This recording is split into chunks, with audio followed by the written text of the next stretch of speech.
There are a lot of misconceptions about concussions floating around out there, and today we are here to clear up those misconceptions and misunderstandings about concussion. Just because you can't see it on the outside doesn't mean it's not there. So join us today for Concussion Awareness Day. We also have some great clips from some Hope Survives volunteers sharing their experience with concussions and what they wish that people understood. So let's get into it. There is always hope, and you are not alone. Hi, I'm Cristabelle Braden, and this is my brain injury podcast, Hope Survives. This is an uplifting podcast to bring hope to your darkest days. As a survivor of traumatic brain injury and multiple concussions and re-injuries, I know what it's like to struggle to find hope. I don't want anyone to feel as alone as I did, and that's why over 10 years ago, I started an online community called Hope After Head Injury, which has now launched into a nonprofit organization called Hope Survives. Hope Survives envisions a world in which every survivor of brain injury and every member of their family are seen, loved, heard, valued, supported, uplifted, and never alone. This podcast is an extension of that, and I'd love to invite you to join along as we explore the realities of life with brain injury, with messages of encouragement, interviews with doctors and professionals, and survivor and family stories. No matter where you're at on your journey, there is always hope. With a little hope, you can make it through today. With a little faith, someday you'll get through the pain. Just a little love is enough to light the way through your darkest night. Hope survives. A little faith, a little love. Hope survives. Hey friends, welcome back to Hope Survives podcast. It is National Concussion Awareness Day, and we are here to clear up misconceptions and misunderstandings about concussions. Just because you can't see it on the outside doesn't mean it's not there. A concussion is a form of traumatic brain injury. But did you know that there's a recent survey from the Brain Injury Association of America that shows that 81% of United States adults don't know concussions are traumatic brain injuries? That blew my mind when I heard that from them. They did a survey that just came out this year in 2025. And when we were down in DC for the National Brain Injury Awareness Day this past March, they shared some of their findings. And that one was incredible to me because for those of us who are in this quote unquote world of brain injury, or who know about concussions, or who understand brain injury, we all know concussion is a form of brain injury. But the general population does not. There is still so much awareness to be done about concussions. And we don't want to limit it to a single day, Concussion Awareness Day. And we also can't limit it to a single podcast episode. As I was thinking about what are we going to talk about concussions on this episode, I thought there's so many directions we can go. There's so many things to talk about, and we just don't have time for all of it today. So if you'd like to dive deeper about concussions, we do have some past episodes about concussions, as well as if you just had a concussion, what do you do? Things like that. And so I will link some of our previous episodes in the show notes. Today, we're going to also be sharing some clips from some of our incredible volunteers about what they wish people understood about concussions. So I think the first thing that we want to just go ahead and say off the bat, one of the biggest misconceptions is that if you look fine on the outside, you are fine on the inside. And that couldn't be further from the truth. Concussions are an invisible injury, and just because you can't see it doesn't mean it's not affecting the person.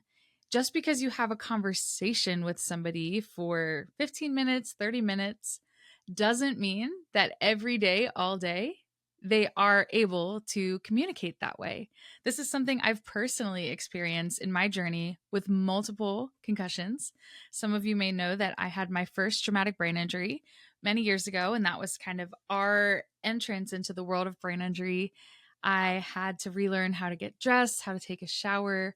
My right side of my body atrophied. It was pretty significant, but it was still constantly dismissed, even by medical professionals in some cases. We did not get good treatment when I first had my brain injury because you couldn't see it on the outside. And for the 15 minutes the doctor spent with me, the neurologist would just say, yeah, she seems like she's doing okay. Keep resting or whatever. We had a lot of different experiences with different practitioners.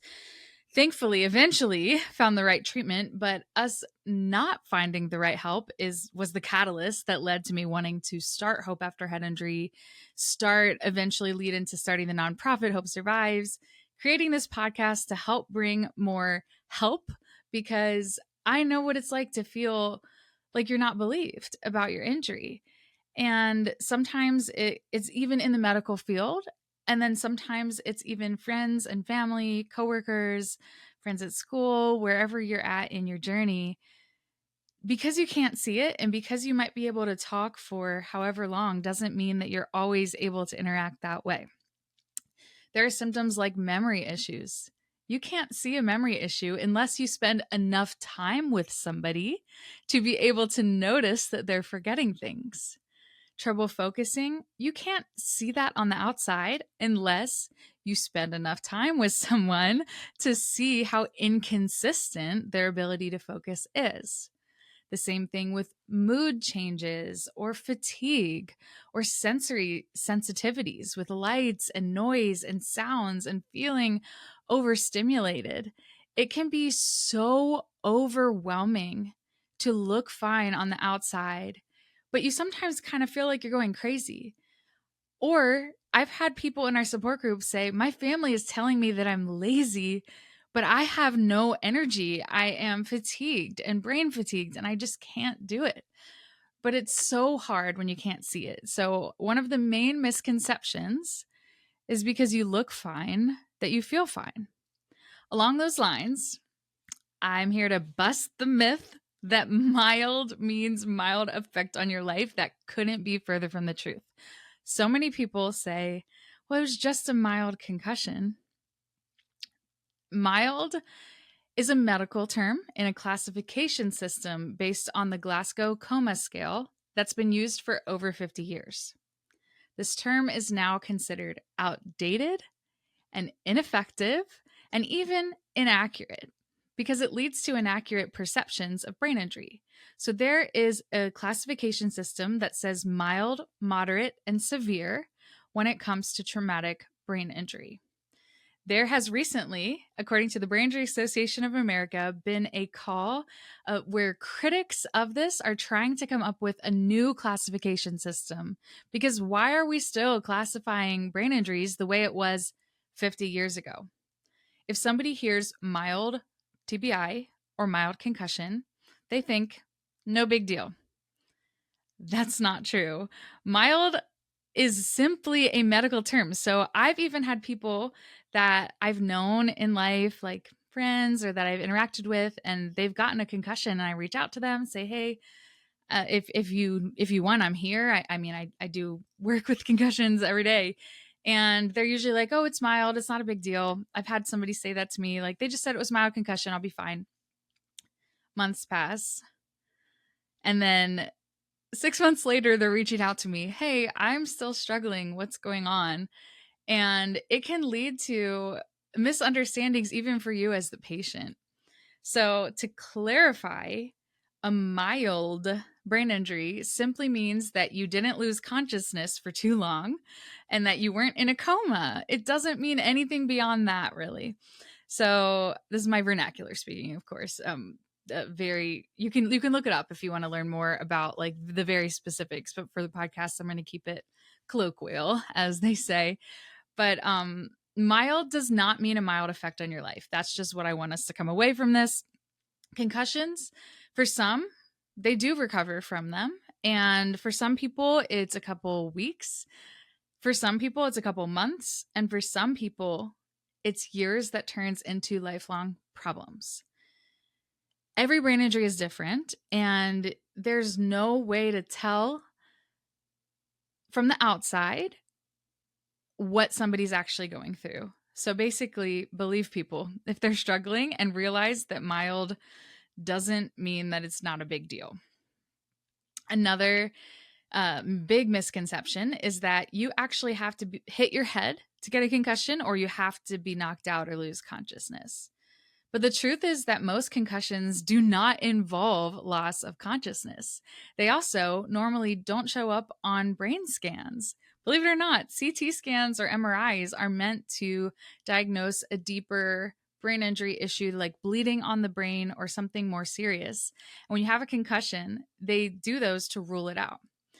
I once heard it said that a CAT scan is like looking at the Earth from outer space.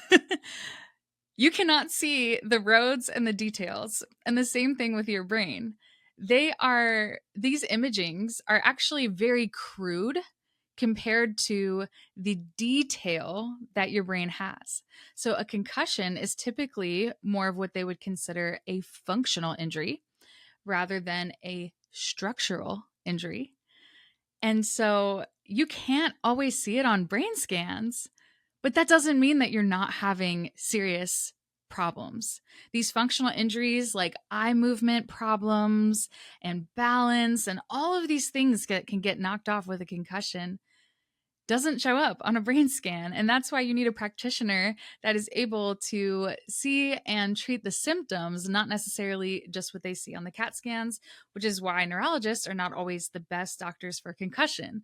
I'm always encouraging people see a concussion specialist, somebody who's trained in concussion, who's up on current research. That will make all the difference. I also, as I said, concussions don't always involve a direct hit on the head. I have actually had a concussion diagnosed from a fall. I fell downstairs and I actually landed on my side, and it caused my brain to be jolted inside of my skull. What you have to understand is that a concussion is an acceleration deceleration injury, meaning that if your brain is bounced around, that's enough to get a concussion. You don't actually have to hit your head if the force of gravity or a car accident, if you're going fast enough, is enough to cause your brain to go, be jolted. So a sudden whiplash or jolts or body impacts can also cause brain movement inside the skull. So that's important to understand. Another big misconception is that every concussion is the same. And I mentioned that earlier. So many people will write off a concussion from, a car accident or whiplash or any other type of concussion to be the same as a sports injury that somebody does recover in a couple days. Every concussion is different. And there are also different subtypes of concussion, which I'm not going to fully get into today just for the sake of time and everything. But recovery time varies for concussions. So if you knew one person that had a concussion and healed quickly, that is so great to hear, because some concussions do heal quickly. But for those who unfortunately are not as fortunate, the stories of concussions healing quickly can cause people to discredit those who are still having problems weeks, months, even years later. And so recovery time varies, but there are also a lot of other factors. There's something called second impact syndrome. And if you go back to work too quickly, if you push your brain too fast, there's a chance that you're going to cause more problems for yourself. There's also been some recent research, and Pink Concussions has done a lot on this, about women and concussions and how the place that you're at in your cycle, what phase you're at. If you're in your luteal phase, you're more likely to have prolonged symptoms. They're just now starting research on women in the last 10 years in concussions. Believe it or not, before that, all the studies were done on men. And it turns out that hormones affect concussion recovery. Who would have thought? We actually did a whole episode on this. I can link that for you guys as well. I forget what number it is right now. We did an episode on hormones in general, like male and female, and brain injury. And then we did one specifically on females because, man, it's so important to understand that there are so many factors. If your brain is affected in any way, it's going to affect your body. It's going to affect, there are so many factors that go into it. There's hormones, there's other underlying health conditions. Brain injury often magnifies what's already been going on underneath. So if you already have chronic inflammation or Lyme or mold exposure or something that's causing your inflammation to be up, or if you have some other condition, a concussion is going to probably amplify that, and it will affect your trajectory. So understand that every brain injury is different, and there are risks in repeated concussions. There are people in our support groups that had one concussion, they were fine. They had two concussions, they were fine. They had three concussions, they were okay, went back to work, everything was fine. The fourth concussion, or fifth, or whatever it was, the multiple concussions, once they got to a certain point of enough injuries, then they were unable to work. They were unable to function, and concussions compound on one another. So, you can't compare someone who's had one concussion to someone who's had many. And a lot of concussions go undiagnosed and they go untreated because it's easy to hit your head, and if you don't pass out or whatever, to just write it off and to say like, I'm fine. And then people start to think, oh, I'm just really tired, or I'm just struggling with my mental health. Another misconception. I keep thinking of more. A lot of times concussion symptoms get misdiagnosed as mental health. We've had people join our support groups that for years were being treated I'm sorry, I'm struggling a little bit with my words here. For years, we're being treated psychologically for something that was neurological, and later realized they had concussions as a child that were not treated, or as a young adult, or fell skiing, or whatever it was, some sort of sports injury. And so it's really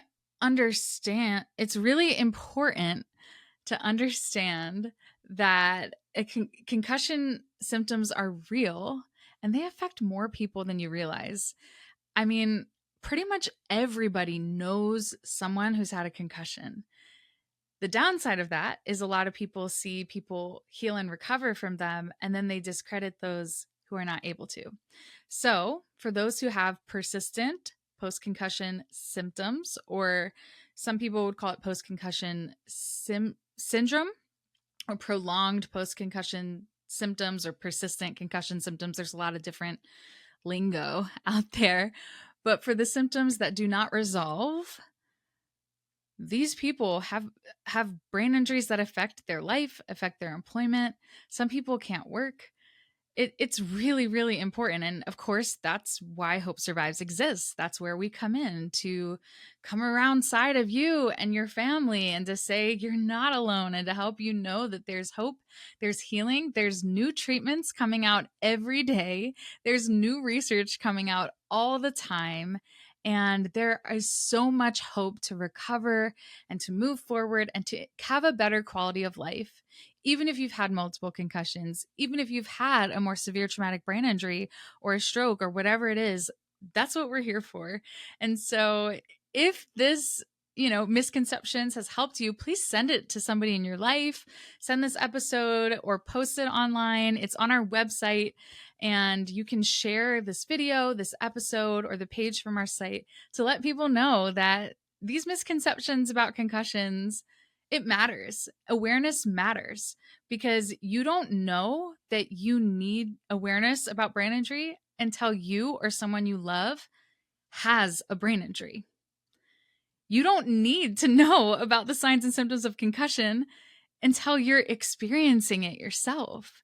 And if more people in the general population understood traumatic brain injury and understood concussion, the better support and awareness and outcomes people would have, because they would know going into it. For example, mild doesn't mean mild effect of your life, or just because your CAT scan is clear doesn't mean you're not having issues. It's important to look out for signs and symptoms after someone's had a brain injury, after someone's hit their head, had a concussion. So I'll just go through some of the symptoms. I did mention some earlier, but I do want to go through some of the symptoms that people experience after concussions. We do have, like I said, another episode called I Just Had a Concussion, Now What?, where I interviewed Dr. Mark Heisig to talk about what to do in the acute stage of concussion. So if you're coming across this and you need help with that, check that out. But just general signs and symptoms to be aware of. Physical symptoms could be headache or pressure in your head. Early warning signs right when you get your injury would be a loss of consciousness, even a brief one. But like we said, you don't have to have a loss of consciousness to have a concussion. If you're vomiting, there's a gut-brain connection. And so if you hit your head and get a concussion, one of the main signs is nausea or vomiting or digestive upset. And if your headache is worsening, it's really also important to understand, are your eyes tracking? Are your pupils uneven? Where's your vision at? If your headache's getting worse, if there's any weakness or numbness in your limbs, if there's any slurred speech, any confusion or memory loss, those are signs that you probably had a concussion and you should be getting it checked out. If it's anything different than before you hit your head, it's probably a concussion. Okay. And concussions can cause many other health issues, like dysautonomia is one example of something that can be caused by concussion. So it's very important to understand. Other symptoms, I guess this is another misconception, that all the symptoms happen right away. What I just shared are often things that happen right away. But did you know concussions can have a delayed onset of symptoms? For some people, they don't come until 48 to 72 hours later. So the whole week after you hit your head, you should be aware of what's going on. Some things can be, of course, headaches, pressure in your head, dizziness, balance problems, which often comes from your vestibular system, or there are crystals in your ear that can get knocked off. And you need to go to a practitioner that understands these things. A good vestibular therapist will be able to help with that. Like I said, nausea, vision issues. If your eyes aren't tracking together, that one can be very subtle. And you can notice it if you're getting headaches from reading or being on your phone. Blurred or double vision, light sensitivity, noise sensitivity, overstimulation, sensory problems. If there's any hearing issues or ringing in your ears, feeling just generally foggy, overwhelmed, lightheaded, fatigue, tired, low energy, trouble concentrating, trouble focusing, memory problems, especially short term. Emotionally, you can become more irritable, you can feel more emotional, or you can swing the other way to feeling no emotions at all and getting a flat effect. But for a lot of people, they end up more nervous, more anxious, more sad, depressed, overwhelmed. And some of that comes from that sensory overstimulation, at least in my experience. There can also be sleep problems where, again, you can go one or the other way. You're sleeping way too much or you're not sleeping enough. So it's important to watch out for all of those. But again, all of these symptoms I just mentioned are invisible. So people end up minimizing or ignoring concussions. It's so important to understand, like, what does return to learn look like if you are a student, or what does return to work look like? There are accommodations available. And if you're listening to this and you're like, I don't know what resources to find, please just email us, hi@hopesurvives.org, and we would love to help you and direct you into the right way.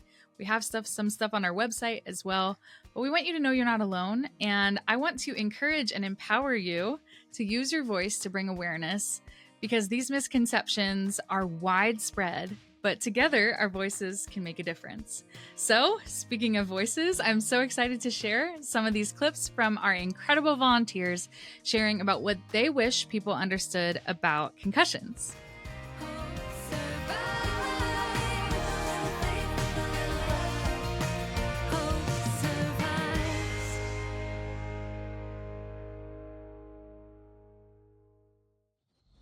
Hi, my name is Didi Green, and I volunteer with Hope Survives as part of the Brain Injury Advisory Council. A few things that people often wonder or would like to ask, I would like to answer a couple of those questions today. What do I wish more people understood about concussions? I wish they would understand that they're really serious. Concussions are pretty serious, and often people think that you just get bumped on the head and you're just a little dizzy, and after a couple of days you get better. That's not true. So concussions are should be understood as to be super serious. The second, what are some of the main symptoms I have experienced and how have they impacted my life? Well, number one, cognitive fatigue. Cognitive fatigue is, here you go, right here. I am searching for words. Cognitive interruptions. My brain, your brain is your nucleus to so many is how you function. So the brain is to be interrupted or to be impacted or bruised or just the brain being out of whack. Not fun. It is not fun. Just having my nucleus or my thinking center interrupted. So that is one of the serious impacts to my life, because the brain controls so many things. If it's my arms, my legs, walking, talking, those things are interrupted, and it is a pretty disabling. Why does concussion awareness matter? Concussion awareness matters because that education simply isn't there. We need more information, more structured information, so that from A to Z, from 1 to 3, however you want to phrase it, we need structure in that space so that people are more informed on how to do it, what to do, where to go, what to look for.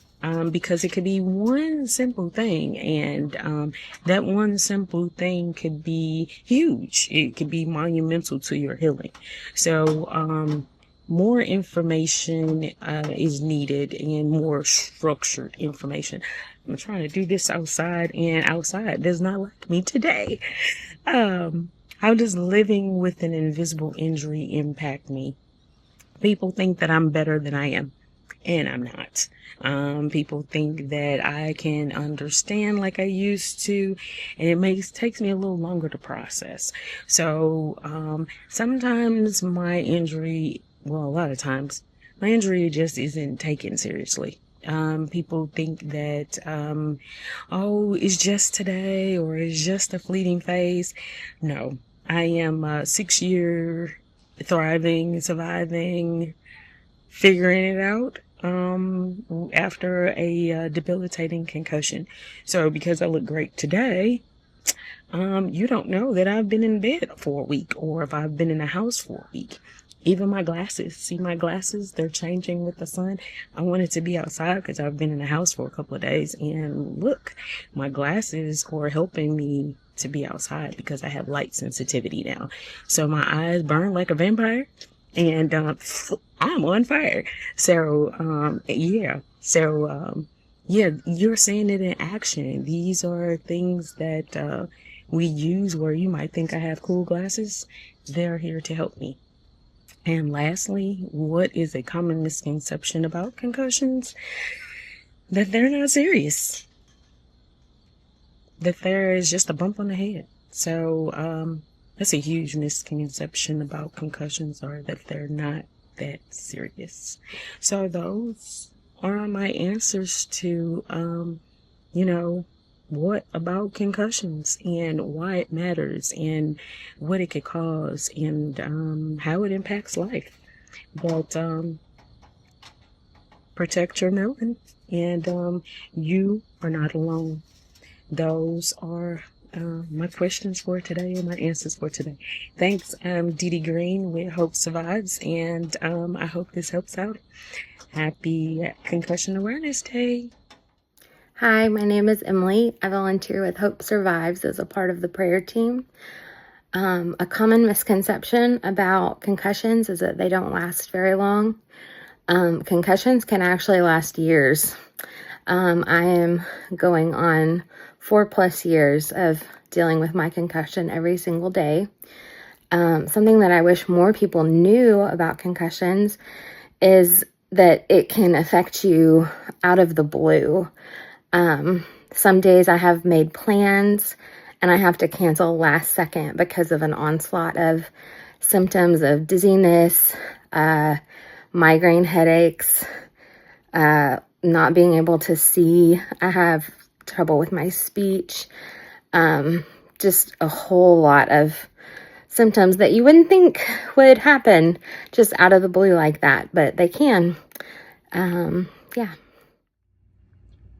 My name's Frank Notaro. I volunteer with Hope Survives as part of the Hope Ambassador team. I wish more people understood that having and getting a concussion is having and getting a brain injury. It's not something that many people could shake off in 6 to 8 weeks like a nothing burger that some people make it out to be when it's anything but. Concussion awareness is important because people knowing about things and having knowledge of situations that happen to other people make for a better community, make for a better civilization, just makes for a better understanding and cooperation around everywhere. It's important that people know things so that they could understand and work with one another better. And knowing about concussions and brain injury is vital, considering it happens about every 6 seconds to someone in the United States. Living with quote-unquote invisible injury is not easy, as many times people will think I'm drunk or high or just being lazy, and it needs further explanation, again tying to the need for people to know about brain injury and concussions and the issues that come with said issues, just to make for a better knowing community and civilization and all that fun stuff. And that's all I got to say about that. Hello, my name is Hunter, and I'm a volunteer for Hope Survives as a member of the Hope Ambassador team. This Concussion Awareness Month, it is so important to bring attention to the awareness and advocacy of concussions because they can happen to anyone at any time. One of the most common misconceptions that I've found surrounding concussions is that they'll go away on their own and in a short time frame, and that is so far from the truth for many.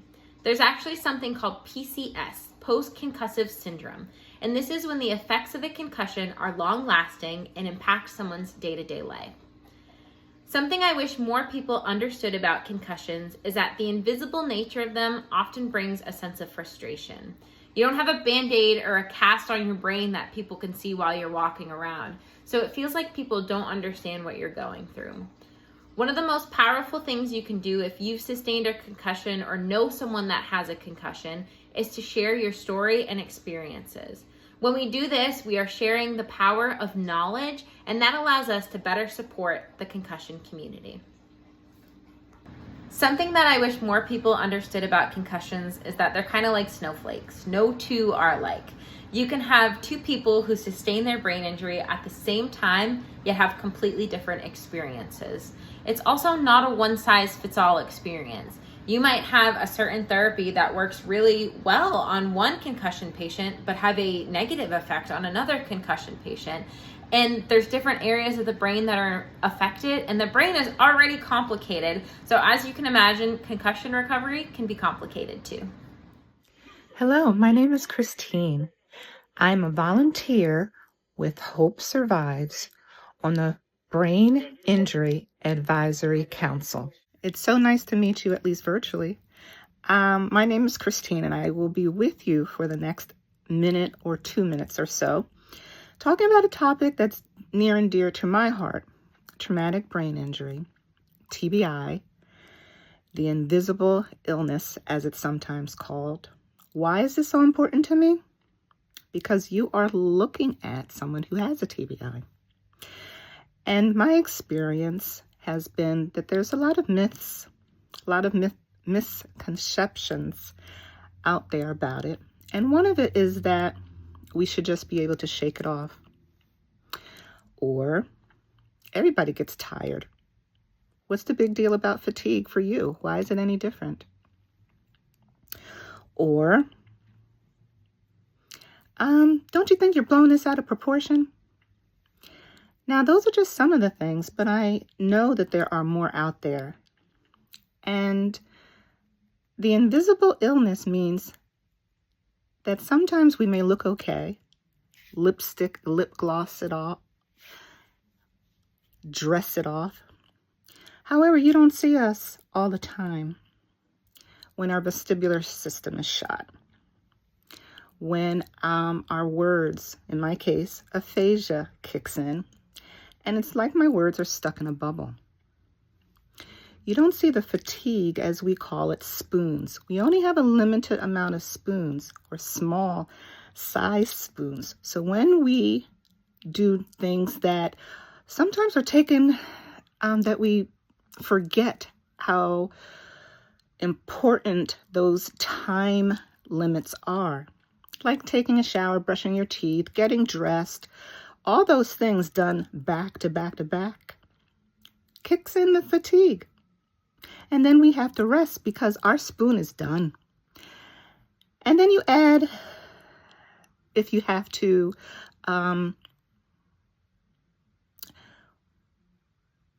get the kids ready, get ready for work, if you are able to work. All of those things brings fatigue. All of those things bring your brain to a halt. Now imagine doing something that you love every day, that you can do it with your eyes closed. Now imagine for a second you do these things one day and you forget how to do it.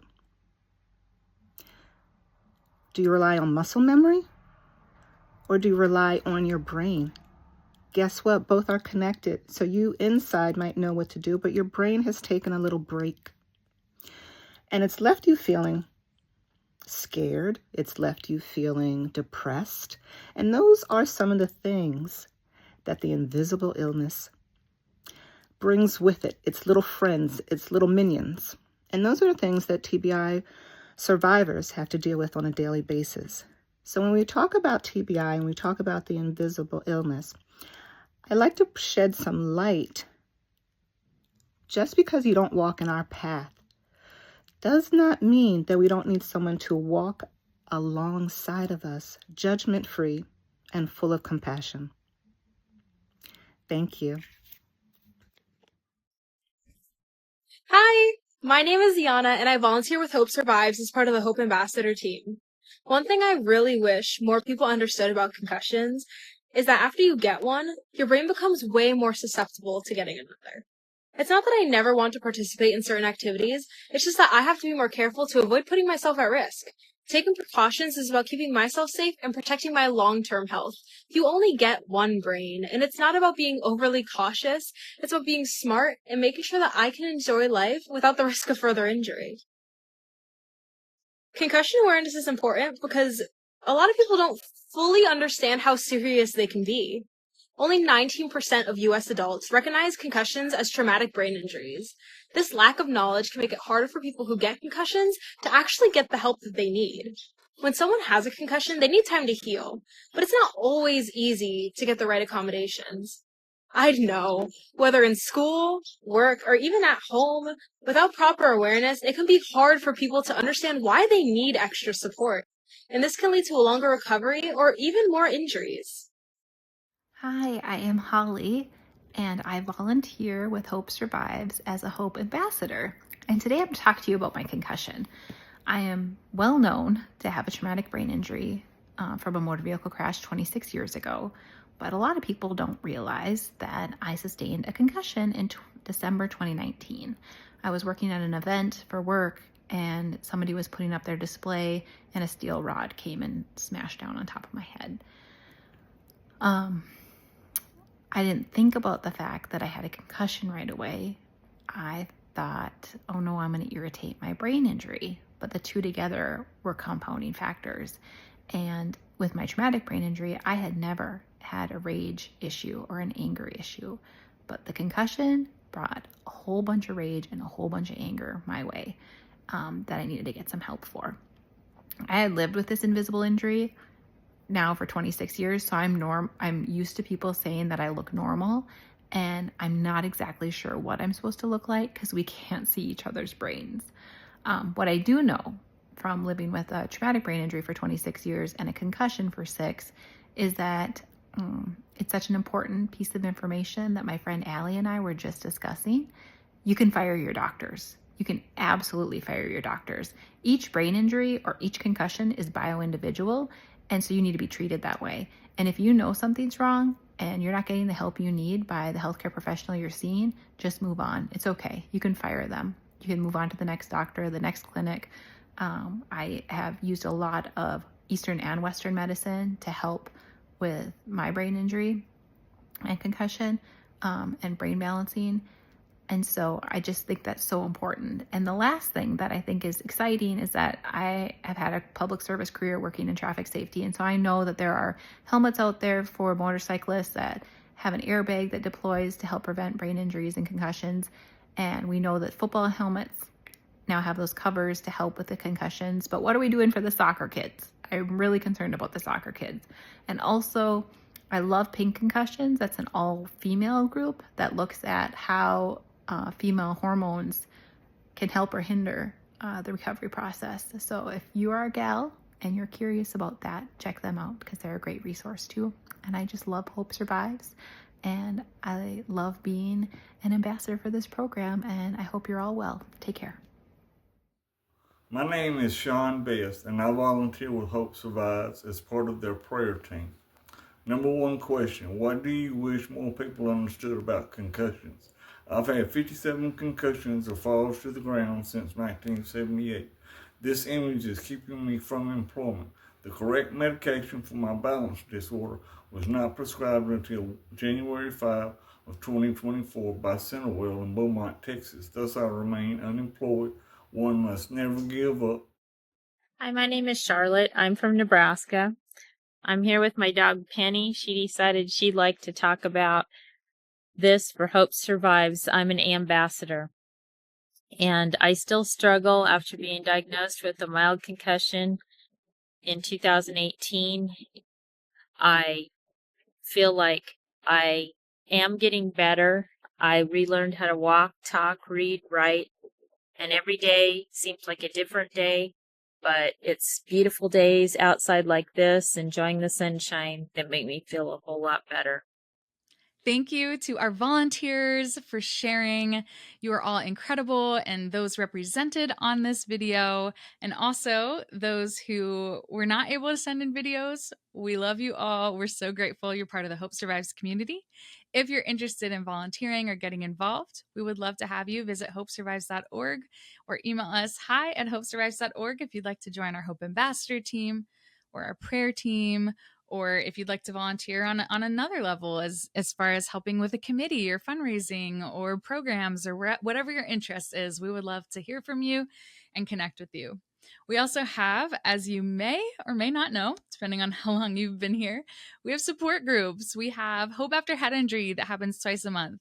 Found Connection, which is a group for survivors without built-in support systems. We have Hope for Family, which is for family members, parents, siblings, cousins, friends, wherever, the loved ones of those with a brain injury. We have Hope for Couples, which is for couples that are navigating it together. You are not alone in this. There is always hope. Thank you for listening to this episode for National Concussion Awareness Day, but we're not going to limit awareness to one day, right? We are going to keep sharing concussion awareness, and I'm so grateful for our community here. So thank you for listening, for being here, and I will see you next time at Hope Survives Podcast. Thanks for tuning in to Hope Survives Podcast. Make sure to subscribe and stay tuned, and would love for you to consider leaving us a rating or a review. Check out hopesurvives.org for more. We'll see you next time, and remember, there is always hope.